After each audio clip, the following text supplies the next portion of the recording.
Usually they say I talk too much. Sometimes it works to my advantage.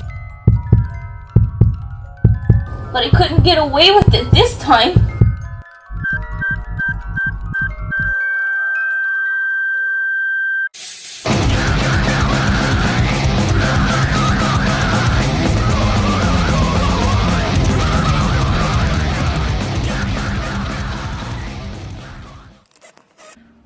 Welcome back to my channel.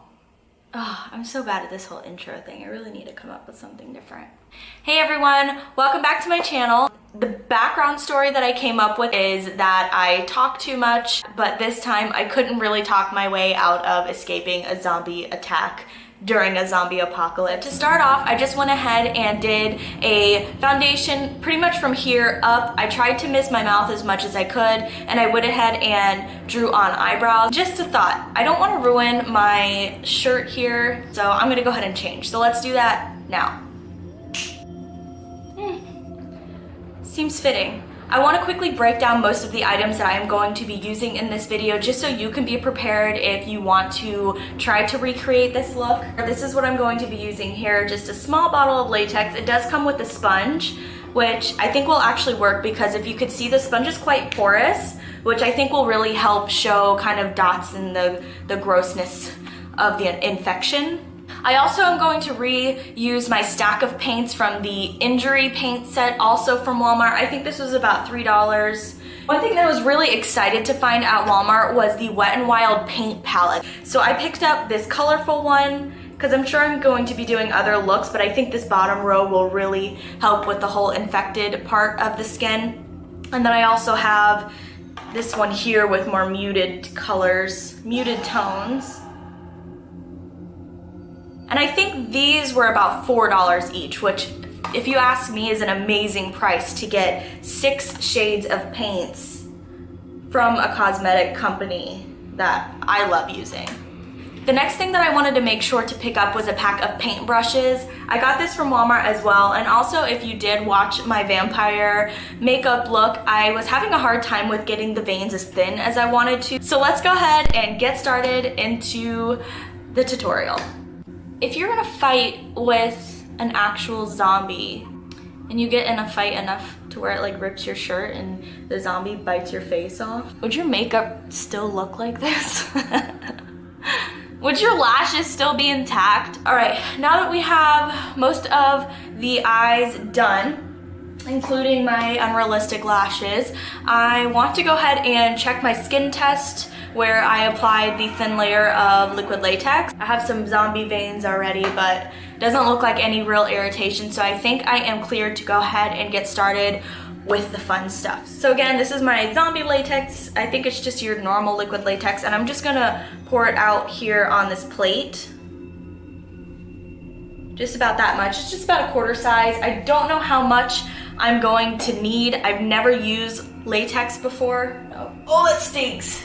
Before I get into laying the latex down, I'm just gonna take this white jumbo liner and just mark out where I want my injury to be.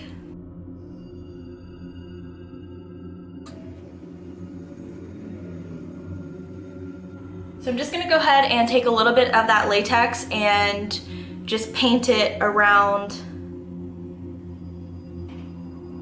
that line. And I want to do it little by little because I really don't want it to dry before I apply the tissue paper. So I'm just going to take tissue paper just like this and just cut it in strips. Again, I'm not really worried about it being even.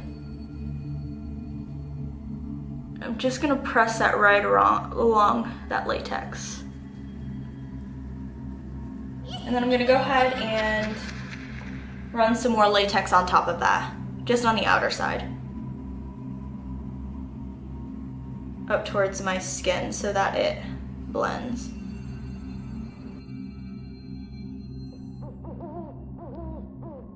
And see how it's folding right there? I kind of like that. I think that might add some nice texture. I will warn you, if you do plan on using liquid latex, it does stink. and it is a bit fumey, so I can definitely feel the latex fumes in my eyes.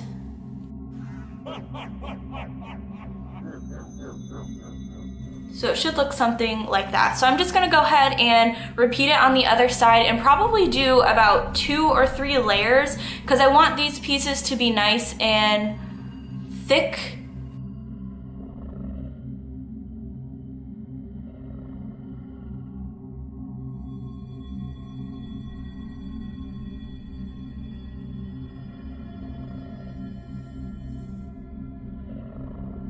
While that's drying, I wanted to go ahead and create kind of like a wound here, just to kind of make it look like the infection is spreading to other parts of my face and of my body. Definitely be careful if you're gonna put this above your eyes because it is runny. I don't want it to drip.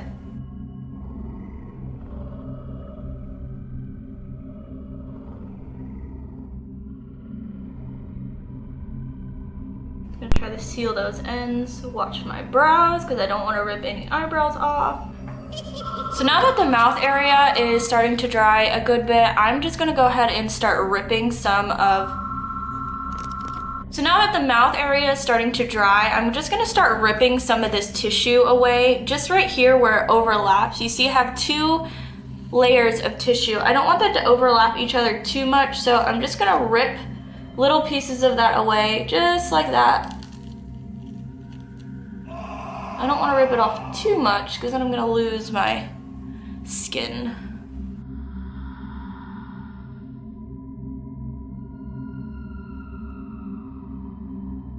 Now it just looks like the skin is just protruding out. This just sounds so gross.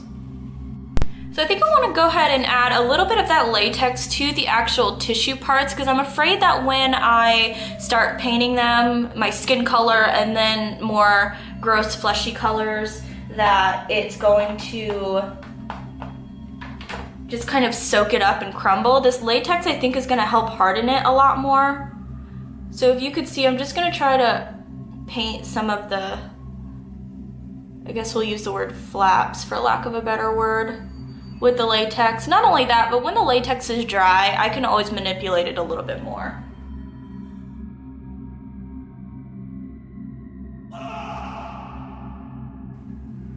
Okay. Just like that.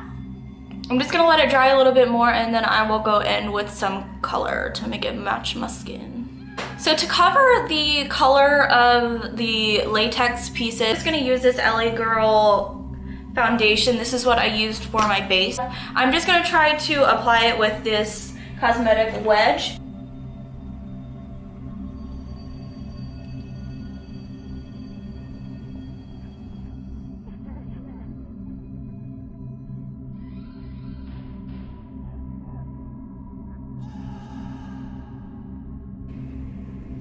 Keep in mind that I will be adding a lot more color to our little masterpiece, so if the skin tone doesn't look perfect, that's okay. It's going to be covered up anyway. We're just trying to achieve a base to make it look like my skin was actually peeled off and to cover up the white of the tissue.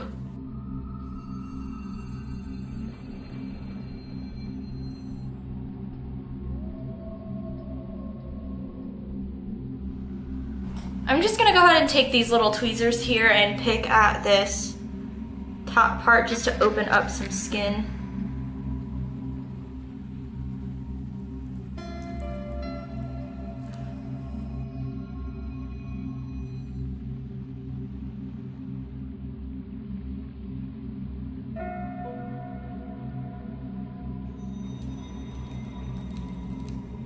Well, that looks cool. I'm okay with that. I think we could work with that. And just like I did with the face portion, I'm gonna cover that up with some foundation as well.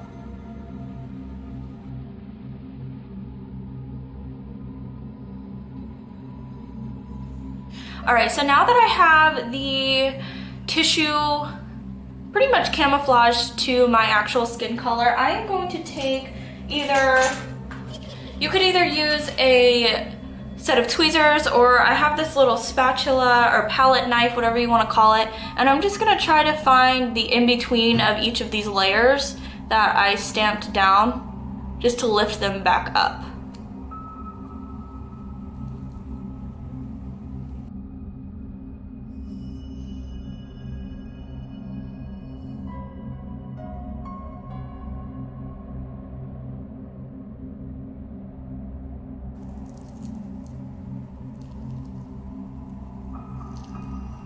I hope you guys can hear that.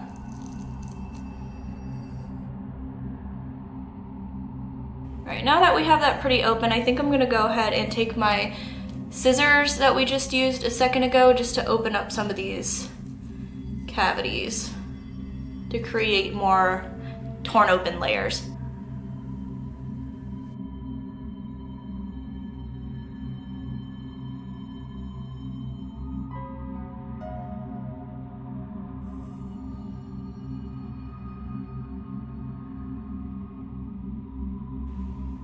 Okay. Now that I'm pretty satisfied with that, I think I'm gonna go ahead and start with the color correcting. One thing that I learned on another YouTube channel, I think the YouTube channel is called Made You Look, Y-E-W is a spelling like that, and I saw a really cool technique that she used using one of these makeup wedges. What she did, she just took her fingernails like this and just kind of pulled little holes out of the sponge. By pulling little pieces out of the sponge, it helps to create little capillaries in the coloring of the makeup. So I'm just gonna go ahead and create those little holes. She did mention that various shapes and sizes of the holes is perfect because your capillaries aren't all the same.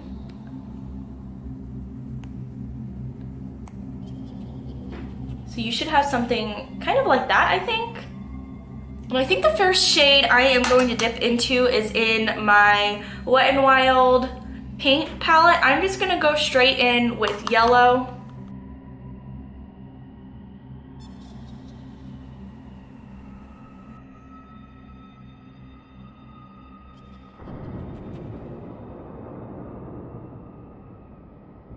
I think I'm gonna go in with some green now, make it a little bit nastier, give it some brownish gray texture. And I'm just gonna use the sponge that was provided in with the latex bottle. I really like the green in this Wet n Wild paint palette, so I think I'm gonna go in with that one just to keep it a little bit more on the muddy side.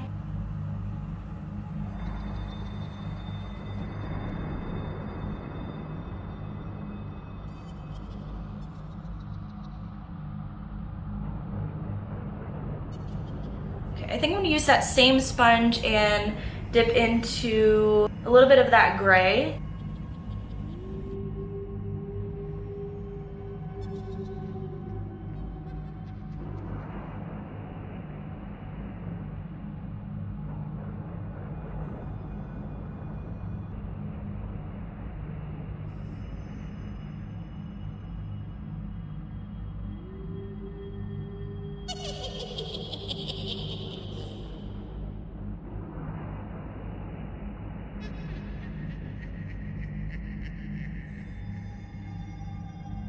Now that I have a good sickly base or undertone going on, I'm gonna go back into this Wet n Wild paint palette and just grab probably a mixture of these two. I'm just gonna take that right, kind of more in the center.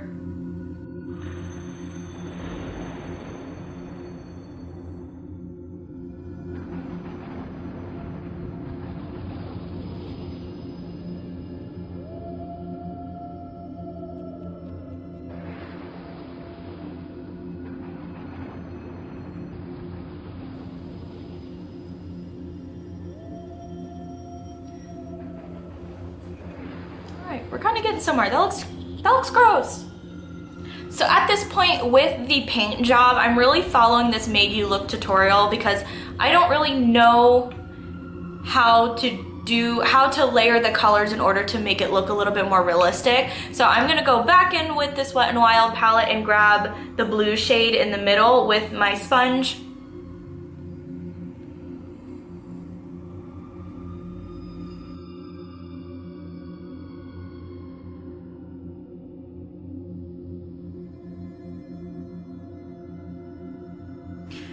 go back in with that yellow once again, just to kind of blend all of the shades that we have together. I think it's a little bit too bluish gray. It's a little bit too dark for what I was going for.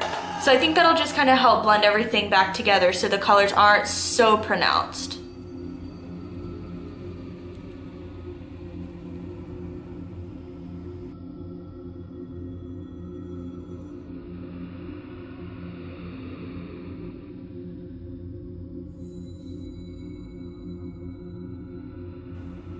I definitely think that helped to tone everything down. So I think just to bring those colors down my neck, I'm just gonna take whatever is left over on the sponges and just run it down. Okay, pretty happy with how that looks. I just kind of wanted to create bruising going down my neck. While my camera was charging, I also made some revisions on the color of the skin. I thought it looked a little bit too green and not blended well enough. You could see where the latex ended and where it was just my natural skin. What I did was added some red kind of splotches. I took that sponge and dipped into the red cream paint in the Wet n Wild palette, and I think it really helped to pull it along together because I had a lot of like greens and blues and yellows going on, but no deeper tones. So I did add some red on there as well, and I just kept building up the color until I liked how it looked. So let's go ahead and move to the center of the face. I'm following this tutorial, Makeup by Nadja, and what she did was she took a liner. I'm going to take this NYX liner again that I used for my winged eyeliner and just draw on some teeth across my lips.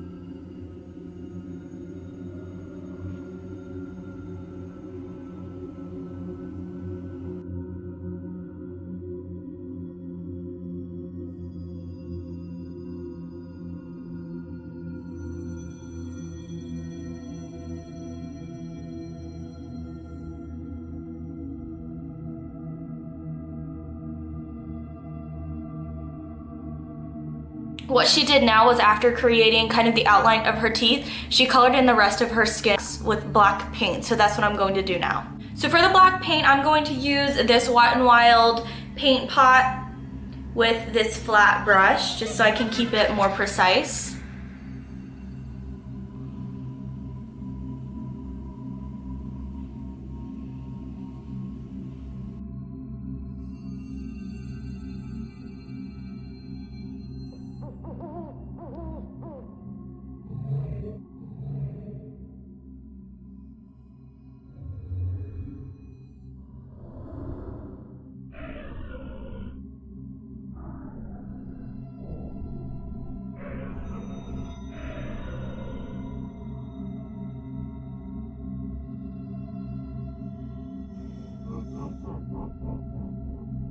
I think now I need to fill in the teeth. To fill in the teeth, I'm going to use this white Wet n Wild paint pot and just a little flat brush that looks like this.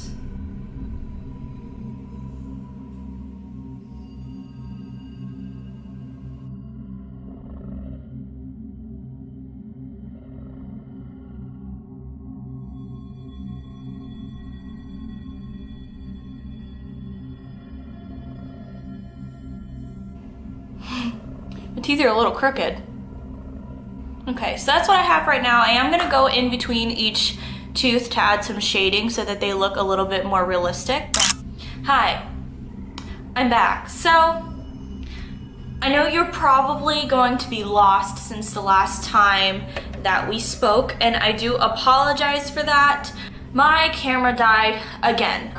So I'm just going to explain what I did. So I think before my camera died, I was creating the teeth. So I just filled those in with white and a little bit of yellow just to make them look not so pristine. I took that liner and paint and just went in between each tooth just to show some definition. I went ahead and colored the inside of the mouth with two different types of red. I used the paint stack with the darker red, and then I used the bright red in the Wet n Wild palette. I also added red here in my forehead wound.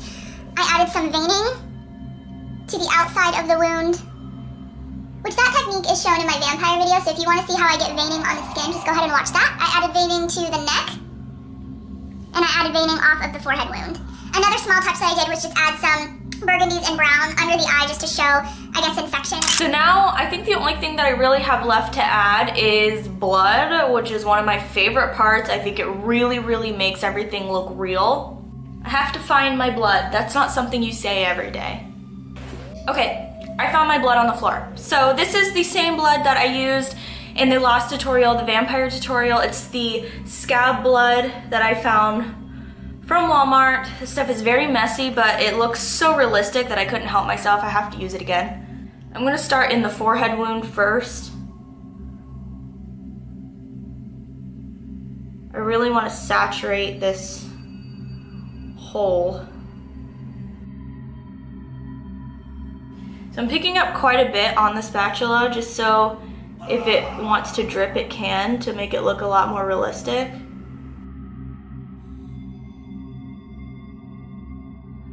Okay, I'm gonna go ahead and start adding this around the mouth.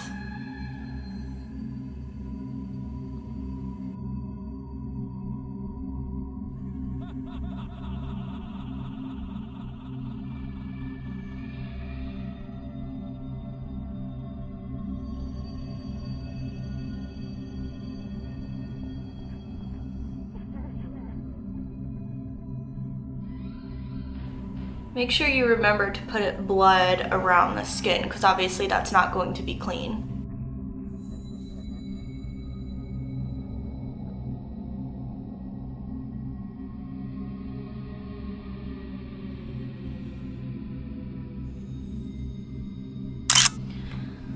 Alright guys, I'm obviously going to have to figure out this battery situation with my camera because every time I really started getting into something, it died, just like it's about to do now. So I just want to thank you guys so much for watching this video. This is one of the most SFX type makeups that I have ever done. I've never done anything that was not human. And I think for my first SFX makeup look, it turned out really well. So, I have some blood dripping. Anyway, I do plan on doing a few more looks right before Halloween so that if you guys do want to try to follow any of my makeup looks, you're free to do so. Thank you so much for watching, and I'll see you in my next one. Oh, that's disgusting. You don't want to see me up close. All right, bye guys.